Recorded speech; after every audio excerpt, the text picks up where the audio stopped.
Up, everyone? Welcome back to the Hawks Film Room podcast, hosted by yours truly, David Lee, aka D Lee 43. Hawks win 132-122. Um, y'all aren't gonna want to hear this. I gotta be truthful. Not a good win. Despite Jalen Johnson, Onyeka, many others playing extremely well. Not a good win. Bad process. Defense was abysmal. We'll get into it, but before that, um, still posting on the Substack everyday matchup previews. In this one for the Jazz, I pointed out that the Jazz aren't the most athletic or the most prolific rim protecting team without Walker Kessler because he's out for the season, but they have a lot of size. And that size ended up causing more problems for the Hawks on offense than defense. Again, we'll get into it. So yeah, you could always check out the Substack. It's in the description down below. Continue to build out the tracker, continue to put out different things out there for all the people who are willing to take the time to subscribe or even just read the content that I'm putting out there. I definitely appreciate any support there. Some other numbers. Basically, the Jazz they're 27th in offensive rating. There's two things, arguably three things that they do well: get on the glass and get to the free throw line. They had 14 offensive rebounds tonight to Atlanta's 9. They had 17 second chance points to 14. So the Hawks did a pretty good job. I thought they gang rebounded pretty well. Despite getting out rebounded overall, it's only by 6. And like to not have KP, to not play any triple big lineups with Muhammad Gay, sort of checking Lauri Markannen, which again we'll get into because that's definitely a point of contention for me. I thought they rebounded pretty well. The free throw rate for Utah, this is one of the more prolific free throw attempt teams. I want to say off the top of my head, I'm pulling it up right now, but I want to say they were definitely second in the rate, but the actual number, they got to the free throw line on 32% of their possessions, which is insanely high. Atlanta held them to 22%. All things considered, though, I mean, the Hawks shot 51% from three. And that's a combined 18 for 26 from Jalen Johnson, who was 4 for 5. Onyeka Okongwu, who was 8 for 14. 8 for 14. Onyeka took 14 threes. It shouldn't. Anyone who's watched the Hawks knows that is easily his career high in both attempts and makes. And then Vit Krejci just kind of is good to take 8 threes and only miss 2 over the last 2 games. So what's complicated about these types of wins is that it's kind of hard to really figure out if this is, well, we know for a fact this isn't sustainable. It isn't. But more so when you're playing a bad team and you go up 18 early, there was like a 12-3 run, gets it back down. Utah ends up taking the lead for stretches in the third and the fourth quarter. And you shoot this well from the three-point line, and you still relatively struggle to close out this team. Not great. The Hawks did force a lot of turnovers. They had a franchise record for steals, I believe. I think it was like 15. 18, sorry. Yeah, 18 steals. Jalen Johnson had 7. The box score is ridiculous. If you haven't looked at the box score, man, just look at it. It is ridiculous. The Hawks had 5 guys with more than 2 steals. And in a game where they forced 18 live ball turnovers, they still allowed 122 points. And that's because Utah shot 54% on twos and 43% from the three-point line. Lauri Markannen gave the Hawks 40 points in 35 minutes. Extremely easy 40. I don't even think he broke a sweat. He shot 6 of 12 from 3. He had 4 offensive rebounds. Ace Bailey, 21 points on 13 shots. Keontae George, 19, 6, and 7. Jusuf Nurkic, damn near triple-double too. Jalen Johnson had a triple-double. Jusuf Nurkic went 10, 10, and 8. Before we get into the film, I want to share one more Jalen Johnson tidbit. Of course, there's going to be a bunch of different stat lines. Or like, so Jalen is basically like the first player in NBA history to put up anywhere relatively close to this stat line. Like he put up 31, 18, and 14 with 7 steals. I want to say he's the first to do 30, 13, 13, and 5+ steals. So a good amount of room there. There's only been so many players that have over that same 3-game stretch. So we're talking about from the Clippers game to the Kings game to tonight's game, Jalen Johnson has amassed a ridiculous amount of counting stats. In fact, in that 3-game stretch, he's averaging 23 points, 12 rebounds, 10 assists, shooting 50% from the field, 54% from three, and he's averaging 3.3 stocks per game. You look at the totals, that's 71 points, 38 rebounds, 30 assists, and 10 stocks over a 3-game stretch. Here are the players that have done that in NBA history: Michael Jordan, LeBron James, Larry Bird, Magic Johnson, Nikola Jokic, Jason Kidd, Russell Westbrook, James Harden, Luka Doncic, Fat Lever, Nuggets legend, and then Jalen Johnson. So very, very impressive performance from Jalen from the box score. I thought there were still some moments defensively where he's really frustrating. The Hawks in general, not the best. Obviously, it's never good when you let a team that isn't great offensively have this type of performance. Let's just go ahead and get to the film. I don't want to keep complaining about it without showing why I think it's worth talking about. Yeah, I'm just not a fan of bad process being excused by the results. Second quarter, okay, minute 37 on the clock. Now this is actually let me not start here because this is the good possession. Let's get there first. It was strange, man. Like this is okay, and I should have mentioned this in the preview on Substack. There is no one on this Hawks team who can guard number 23 for the Jazz. Just quite flat out, right? Of course, Dyson is super disruptive. He can do it for stretches. But Jalen is not good off ball, and he struggles to navigate screens. When Zach has him here, Zach got stuck on this screen crazy. Now, Filipowski started moving, whatever. The NBA doesn't call moving screens. You got both refs looking there. They're not calling that. You got to be able to get through that. Onyeka has to be at the level too, or at least a little bit further up the floor. The problem, of course, is when you have someone run off a curling screen this close to the basket. If you show or blitz, it is a very easy slip, especially if. Look, I like Will Harden a lot. I know a lot of people don't play a lot of attention to the Jazz. I'm not going to pretend like I do, but when I always watch them, I just like the way they play offensively. I think the sets are pretty smart. Like the fact that Kevin Love is here in the slot keeps Jalen Johnson from being a low man. So let's say that the Hawks put 2 on the ball here. You got Zach and Onyeka. They want to keep the ball out of Lauri Markannen's hands. Very easy dump off pass, and now it's Nikhil who has to come over.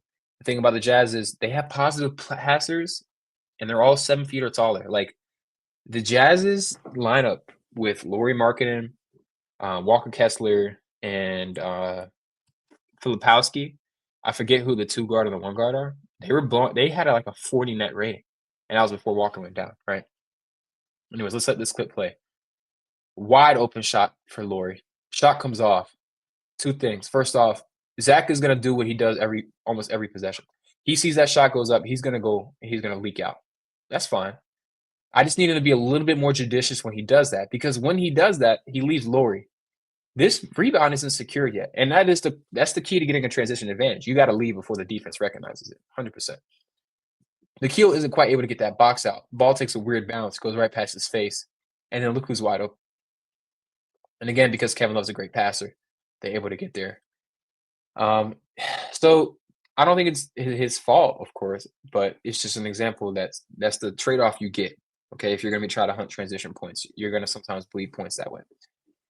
It's somewhat disheartening that the Hawks have to put Dyson on Lauri. You're asking too much of him. Lauri is 7 feet tall. He's a movement shooter. Ideally, and this is the other thing too, like now KP's not playing. The Hawks didn't play a single lineup, and this is something that hasn't happened all season, so I'm not going to act like I thought it was going to happen. But ideally, from my perspective, you're playing a team like Utah that has a lot of great positional passes, and they're going to put 3 bigs on the floor, essentially, when they put Kevin Love, Filipowski, and Lauri out there. Lauri's frying everyone. Why not try Mohamed Gay out there? Now, you can't just put Mohamed Gay as the primary and not have other sides on the floor, because if you put Mohamed Gay and he's the only guy who can protect the rim, guess what happens when Lauri's pulling him away from him? What happens when he has to chase him over screen? And now all of a sudden you get some weeks out of rotation. You got a guy cut into the rim. You have to have that size on the floor as well. So it would have been nice to see a Jalen Johnson, Okongwu, Mohamed Gay lineup for any amount of considerable time. That played 34 seconds tonight. one offensive possession, one defensive possession. Nothing in the box score was recorded there. They got a 1-3 during that time and got one rebound. It's rough. I think Quinn is not the type to play. Um, I don't think he's the type to play a lineup that hasn't seen time. And so since that lineup hasn't really seen time together, we're probably not going to see it out of nowhere. But I think that it would have been an interesting wrinkle that I think they should have tried tonight because those three guys have played 28 minutes together, and there hasn't really been a consistent lineup when they're playing together. But if there was a time to try it, it's tonight because what does Lauri do on this play? They're setting up horns out here, which is a screen for a front court player, usually to come get the ball on this side of the floor. So Kevin Love is setting this screen here, and Dyson is trying to lock and trail and top lock him even potentially. But Lauri is just going to be able to draw this foul. And so when he does catch, he's able to free himself from that initial lock and trail. He walks Dyson up the floor before running around the screen. And when he catches here, you can see how much defensive attention he's drawing. Dyson has to jump and commit because he's just not tall enough to contest him otherwise. And he leans into him and gets a shot. It's still crazy that Danny Ainge refuses to trade him. And then next possession, what does Lauri do? They're setting up that same set. Dyson wants to lock and trail as much as possible. They call the foul. Now, this is Dyson's third. Dyson took 2 shots. And then they check in V Krejci and they say, "Hey V, you try." What's the result, man? Like what's gonna happen here? Well, the same exact thing. They set up the same action. This is horns out. They're setting a screen to get a front court player to come get the ball on the other side of the floor. So here comes Jusuf Nurkic. You're gonna ask V Krejci to get through a Jusuf Nurkic screen to chase Lauri Markannen? That's never gonna end well. He grabs, call a foul. And then I wish the clip kept going because you could see they showed like how small Beat was next to him, bro. Like if it's an impossible task. I'm not surprised at all that Lauri had the night he did. Now I think this is personnel too, because ideally, your 6'10" wing, Zachary Regis could guard him. He just doesn't have the strength. He doesn't have the ability to navigate screens. Ideally, your other 6'10" wing, Jalen Johnson, could guard him. But as I've talked about, Jalen's off-ball defense isn't that great. And, of course, you also need a lot of offensive usage from Jalen tonight. So this is why I say the solution is to play Mohamed Gay and have Mohamed Gay be that I'm only playing defense. I'm only spotting up. I'm only crashing offensive glass. I'm not running pick and roll. I'm not doing anything else. I'm only out here to play defense. And I think that makes sense to me. I wish I would have had the chance to ask Quinn. He isn't always candid about lineup decisions. I just don't think he views Muhammad. Now, here's the thing, too. Like, Mohamed Gay isn't going to be the ends-all, be-all. He's not going to save everything. He's not going to prevent this team from giving up 130 points, essentially. But I think it's a losing proposition regardless in terms of any other combination has no chance at guarding Lauri. No chance. At least Mohamed Gay has the defensive playmaking. He has this requisite size. He has more strength. You're putting V Krejci out there and sending him to the Lambs, basically, or to the Dogs. I forget what the actual phrase is. And it's really bad, too, when you have sequences like this. Like, I mean, I just had to laugh. I think I put it in my notes. Like, I think I put LMAO. So, like I mentioned, I really like Utah's offense. They're getting into pinch post here. So pinch post is when you're running offense through a big man. And this is Jusuf Nurkic. And the corner is empty. And like it's basically a triangle offense is how it was originally like sort of derived or contrived.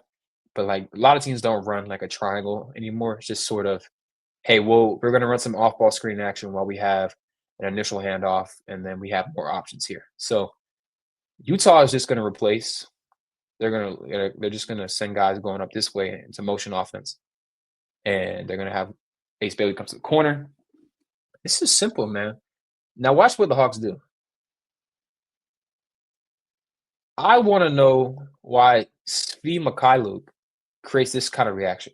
What I'm assuming is Jalen doesn't see Zach and thinks Zach is trailing, so he tries to pick up his man. I don't know if it doesn't look like they say anything to one another. How does Lauri get lost here? It can't happen. And that's why I say it was a very, very easy 40 for Lauri Markanen. If we go through his makes, it was rough, man. Again, they're gonna play through Nurkic a ton. This is out of corner offense, which is basically the same thing as pinch, but usually instead you have like both corners filled, and then you got some off-ball screen action here. When Jalen takes one, he looks away from Lauri once, just barely misses the steal. And this is what I'm talking about. If Jalen gets beat, who is supposed to protect the rim? Nobody. Because the thing is, Utah's going to bring the big up. They're going to make Onyeka guard Yusuf Nurkic above the key because Nurkic can hit a couple of standstill threes, but also like you have to put pressure on the pass. You can't just let him pass freely. And so that pulls the big away from the basket. And so I understand why Quinn didn't want to put Jalen on him as a primary. And we talk about his deficiencies, but also just intrinsically, like it's kind of hard to defend the rim otherwise. Backdoor cut. Lauri's really crazy offensively, honestly. He really should not be able to move this fast and have this much coordination for his height. I'm honestly just really impressed with him when I watch him. Like I really liked watching. I knew he was going to break out when I watched the EuroBasket in 2022, or not Euro. Was that EuroBasket? Yeah, I watched EuroBasket in 2022, and I was like, yeah, he's going to have a special season. He was MIP that year. So it's never good when you make it easy for a guy. Utah, like I mentioned, is a very good offensive rebounding team. They don't have a single top 30 offensive rebounder though. Like Walker Kessler would be if he was healthy. They just crash the glass a lot, especially if any shot, any point goes up. So here they're running corner offense again. Lauri flashes. Nurkic probably could have got him here. He waits. Here comes a relocation. Pin in screen from Ace Bailey. And high quality shot from Lauri. He just ends up missing. They were pretty much able to generate whatever they wanted as long as Lauri was involved. Here you get somewhat of like a Spain pick and roll without any contact from Lauri. Lauri's going to lift up. And that's a high quality shot for him because he's 7 feet tall. They end up calling a foul there on Zach. Now they're pushing in transition. I would love to see Filipowski in Quinn's system. It'd be really interesting. But now they've got their center pushing the break. Lauri's able to fill the corner. Bang, knocks it down. Although he is like pretty much a mega play finisher, obviously a very effective offensive player. Unfortunate that the Hawks have to bring help off the corner here. Probably, yeah. Not really necessary from Veet here. He's worried about the roller. He's just kind of like on autopilot here. And if he is going to help over this much, then that means Muhammad Gay needs to be about right here. You can't play the passing lane if you're going to be at the nail, right? And these things come with time. You know, guys aren't going to be. He's not going to be completely refined defensively right now, but this is on. If the game plan is to help this aggressively off the corner, then Mo has to be sinking more. Quite honestly, though, Veet probably doesn't need to come over that much. So hard to know who to. And also, man, that's still crazy that Mo was still able to get a decent contest there. This is that play I was talking about, where after the initial switch, Lauri tries to post. He can't get the post. Then he says, "Hey, you see him point at the floor. Like, I'm coming off the screen, man. Come get me." Boom, here comes that screen. Wide open three. Very interesting offensive player. Really, really fun to watch. Seems like the Hawks are having fun watching him too. He's gonna run the floor. He's just gonna drive. Boom. It's kind of crazy that like Cleveland just not gave up on him, I guess, but traded him away because I'm not the first one to say this, but I think it would have been really interesting to see him play with Mobley and Jared Allen. Like I think that would have been a legit 7-footer, like 3-headed dragon front court lineup. And of course, he has a quick trigger too. So this is the other thing, you know. V calls out, hey, this guy Lauri is wide open, and Zach's able to get there, but it's hard to impact someone who's that big and that tall. Yeah, I'm sure the Hawks coaching staff is going to be all over them for the way to defend him. Like it's just not fair, man. You're asking, what is Veet supposed to do here? All right, that's enough of that. I do want to talk about a good defensive possession that I remembered from during the game, but essentially, this is just there were times where Jalen wasn't helping quick enough. It happened with a couple of times with Lauri.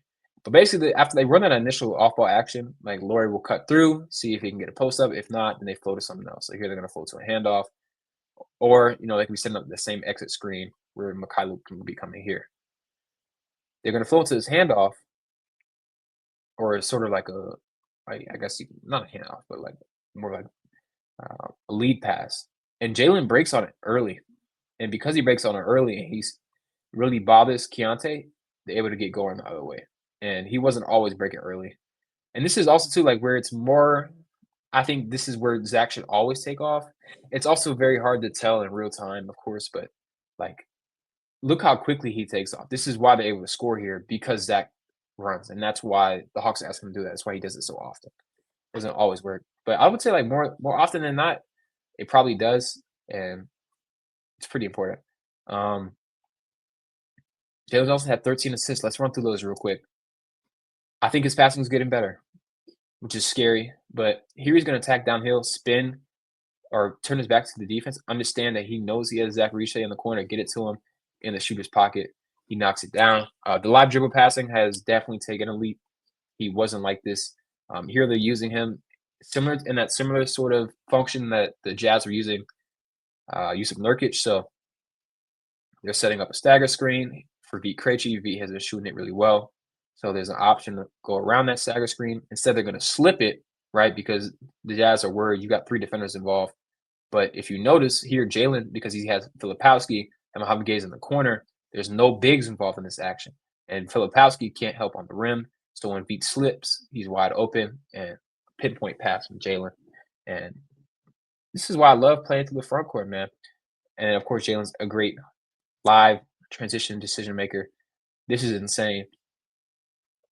True no look lob pass over the top. Mohamed Gay, very patient, finishes. Big time pass, big time finish. Then on this rep, you're going to get an early pitch back to Jalen. He's going to drive against Filipowski, feel the help, be aware where the help is coming from. Cody Williams. And instead of kicking it to the lower EV shooter, this is the more, I guess, elementary read or the like the easier read. He gets it to Luke Kennard, who is, of course, the superior shooter, and he leads him. So instead of throwing it directly to where Luke is, he notices that Luke is drifting further down the wing. And if you throw the pass here, you could throw him open. If you throw the pass here to Luke, he's no longer open. And you can see that Jalen puts more than enough on it to lead him to an open spot on the floor, and Luke catches and fires. Then you'll notice again how often the Hawks were in transition tonight, man. 18 turnovers will do that to a team. Again, this is a very audacious pass. Very, very, very audacious. Could have went a little poorly. I mean, the Jazz do a pretty good job getting back here. They got 3 guys in the paint.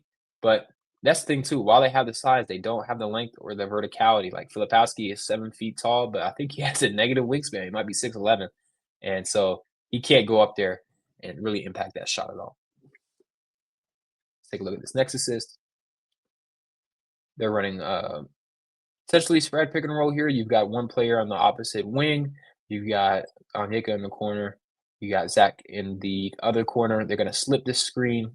Keontae George is hand checking like a bug. He puts both hands on Nikhil.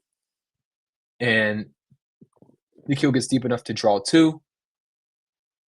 Ball swings out to Jalen. Pump fake. Knowing he can trust Onyeka in the corner. Sets him up. I still can't believe Onyeka took 14 threes, bro. That is ridiculous. Now Jalen's bringing the ball up the floor. Similar here. Engage in the defense, get 2 feet in the paint, make Lauri commit, take advantage of that open 3 in the corner.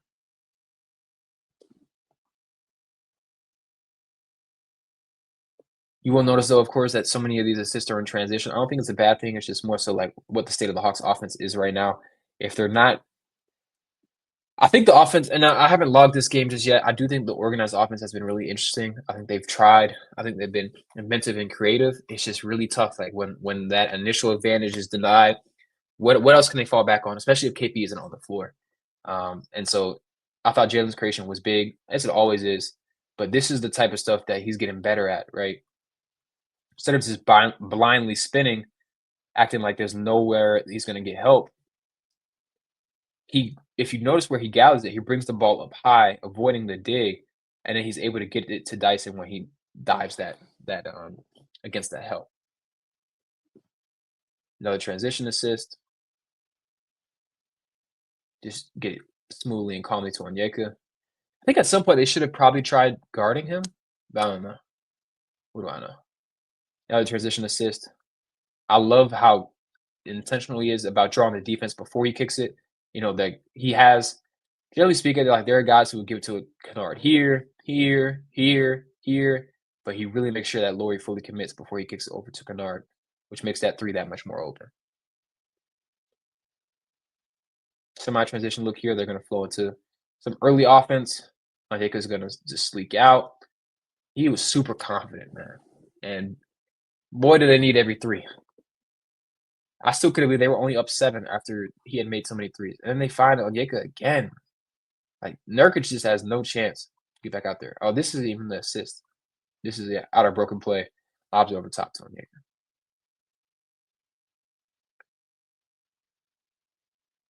And another thing is, too, it's not like he was just shooting threes. And this is the next step, of course, for Onyeka, but you'll notice that this will continue when Trace in the lineup. You're going to see teams gap heavily off of Dyson. This is about 15 feet, and Dyson isn't in a position to shoot it either. He wants to drive this if he has to, or catch it and go. But you can see that the Jazz are going to be overloading this side, asking Lauri to check too because of the way the Hawks are spaced. And so even if Dyson does catch on this drive, on this cut here, he's going to run into another defender. So not the best spacing here, and Onyeka's able to bail this out. When Dyson cuts through, they reset the defense. Number 10 is out of position, Svi Mikhailuk. And now you've got Onyeka drawing this closeout. Mind you, if he wasn't shooting 8 for 14, I don't think Lauri's closing out that way. So the volume certainly matters. And when Lauri closes out, he attacks that back foot, is able to drive past him, and get enough of an advantage so that when he spins back to that hook shot, Lauri can't get a great contest on it, and he is able to finish it off. And I believe that's all of his assists. He had about 6 turnovers, but if I want to be honest with you, there were a couple that like weren't his fault in like a Justin Herbert type of way. But the first one was like, I think it's this one. Probably should he should have thrown it higher. I'll take that back. I'll say he had 5 turnovers because this was the other one. After like a missed Utah shot, he's trying to save the ball. I'm not really giving him a turnover for that. So 5 turnovers to 13. It says, hey, we take that assist to turnover ratio anytime, man. Yeah. Overall thoughts. I'm gonna be honest with y'all. I'm not gonna call it a great win.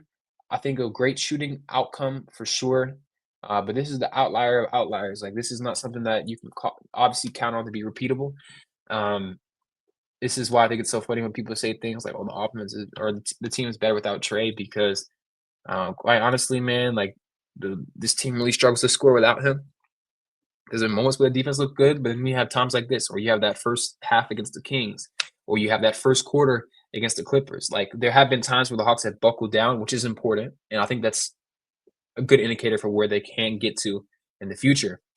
But let's not act like the defense has been completely locked down with Trey or without Trey, right? Like I think the overall sample was getting better. The half court defense is still like top 5, top 7. The half court offense is trending up. Tonight they had 102 offensive rating in the half court without really getting on the offensive glass, which is good. They added 7 points per 100 possessions in transition. They got into transition on 23% of their possessions. That's the 92nd percentile. They shot 81% at the rim, but only 23% of their shots came there. Utah is the best team in the league at suppressing shots at the rim. Maybe I can't really give you an explanation for that because at first it was Walker Kessler, but he hasn't played for like 6-7 games. So I'll have when I rewatch, I'm sure I'll put some things together on Twitter because I think I find it really interesting that they're able to suppress rim attempts so much when they're that bad at protecting the rim. but I really just think it's because they play a lot of drop coverage. And Nurkic is actually pretty good at suppressing shots. He just doesn't block any. And so they kind of like are forcing these kickouts. And so if a team's able to outshoot them, they're able to outshoot them. But nonetheless, very strong offensive performance from the Hawks. They were in the 94th percentile in effective field goal percentage. It's what saved them from having high turnovers, from not getting on the offensive glass, and from not really getting to the free throw line. So the process wasn't great offensively. I can't really speak on like how organized the offense is until I log it, which will be tomorrow. But yeah, they got a matchup against Phoenix on Sunday. So 2 days without Hawks basketball. They're playing another team that's hot. The Hawks currently have the longest win streak in the East. The Phoenix Suns have won 5 in a row. They're playing pretty connected basketball, very defensively oriented basketball. So it should be a fun matchup. Hope you all enjoyed this breakdown. Make sure you tap in with me on Substack, and see you in the next one.